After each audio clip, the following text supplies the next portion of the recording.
Ano ito? Isda ba o basura? Uy! Panos mga kababayan?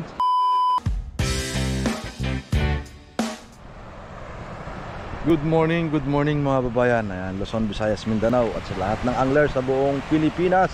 Nandito tayo ngayon sa tabing dagat mga kababayan, oh. Kung makikita nyo yung alon, napakalalaki. Kaya di tayo nakalaot ngayon. Yan ang isa sa dahilan. At saka hindi tayo pwedeng magpatanghali ngayon ng lakad. May pupuntahan tayo. Magsusurcasting tayo ngayon. Ano lang ang setup mga kababayan? Itong aking first ever shorecasting rod, Gangkek 762, partner with KastKing Circuitry 1000 series. Ayan. Then ang lure na gagamitin natin mga kababayan, itong sinking minnow. 5 grams lang to mga kababayan. So set up muna ako mga kababayan, and update maya ng konti. Check tayo mga kababayan. Good size, good drag. Then lagyan natin ito. Ayan. Ayan, tara samahan nyo ako mga kababayan sa ating pag shorecasting. Unang hagis. Buenas. 5 grams. Yung tides natin mga kababayan, tides ngayon, low tide to going to high tide. Yun, fish on mga kababayan. Wow, good size. Fish on. Wow. Wow. Ay, bumitaw. Yun, nandun pa. Yun pa. Ibat tayo ng konti. Sumusunod na. Yun mga kababayan. Checkered snapper ba o kanuping? Kanuping mga kababayan. First catch. Ayan. Good size kanuping. Wow. Pangulam na tayo sa almusal. Yummy. Ayan. Ito yung gamit natin mga kababayan, oh. Good size na kanuping. Ayan. Ganda ng iyak ng reel.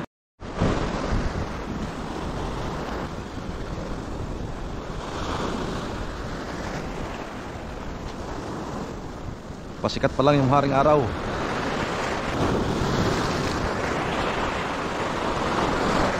Fish on mga kababayan.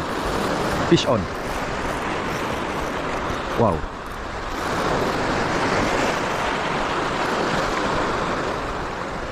Anong isda ito? Hindi lumalaban. Ano ito? Isda ba o basura? Uy! Panos mga kababayan? Wow. We're blessed today. Isang nukos. Hay. Power mga kababayan, oh. Nukos. Kaya pala walang kalaban-laban. Isa itong uri ng pusit. Pero ito yung maputi ang laman. Nakikita ba mga kababayan? Sana nakikita nyo. Yun. Ito mga kababayan, oh. Kala ko plastic lang eh. Kala ko basura. Pusit pala. Yan.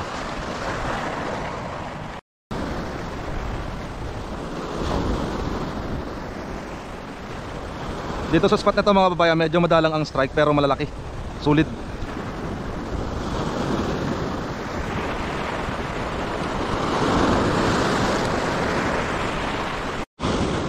Fish on mga kababayan. Third catch for the day. Uy, siniksik sa bato. Pambihira, lumabas ka. Huwag kang magtago sa bato. Present. Present tiki. Go. Relax. Uy, malaglag na. Good size to mga babayan. Pwede na itong pang ulam. Ito, giant tiki. Ang taba.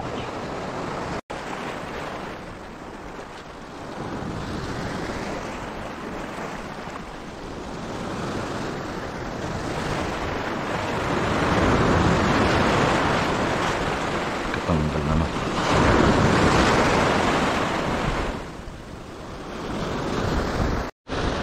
Fish on mga kababayan. Napula ako sa kasi.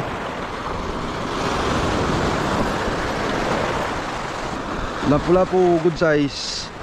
Peacock grouper.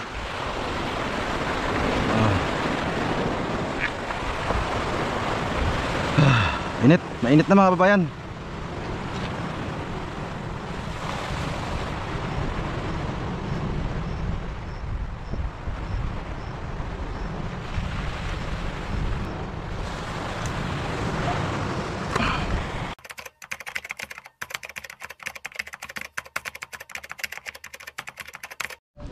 Ayun, update mga kababayan, dito na ako sa bahay. Ito na yung ating total of catch. Yan, isang tiki, isang peacock grouper, dalawang kanuping, isang checkered snapper, isang barakuda, tapos ito panos or nukos ang tawag dito sa amin. Yan, akala ko plastic lang yung nasabitan ng ating lure. Eh, yan pala, pusit. Buhay pa.